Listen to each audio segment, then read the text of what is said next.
Alam niyo ba na meron pitong tungkulin ng wika?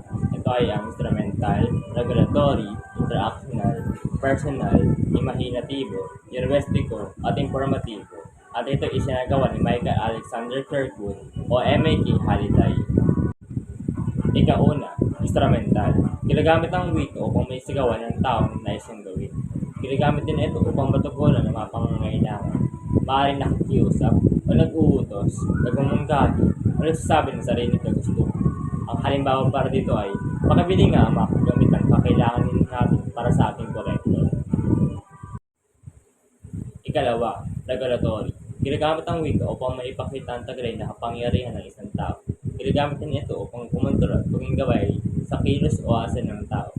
Ang halimbawa para dito ay, simula April 24 sa taong 2024 ay patutupad ang curfew, kaya't ipinagbabawal ng mga kabataan na nasa 18 pababa.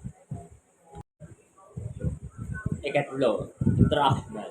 Ginagamit ang wika sa paraan ng pakikipag-ugnayan ng isang tao sa kanyang kapwa, pakikipagbiruan, pakikipagpalitan ng kuro-kuro tungkol sa isang particular na issue, pagkakwento ng masasama o magagandang pangyari sa isang kaibigan o kapaligayang loob, paggawa ng lihim pakaibigan, at iba pa. Ang halimbawa para dito ay, kamusta ka na? Nabalitaan ko na nagkasakit ka. Mais ba ang iyong lagay? Ika-apat, personal. Ginagamit ang wika upang may pahayag ng sariling damdamin o opinion.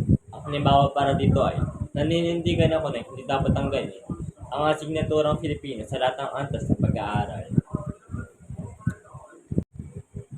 Ikalima, imahinatibo. Ginagamit ang wika sa mga akdang pampanitikan upang may pahayag o mayamang kaisipan. Ang halimbawa para dito ay, tunay na kalihalina ang mga matang singningning ng mga tala sa kalangitan. Ika-ani, linguistiko.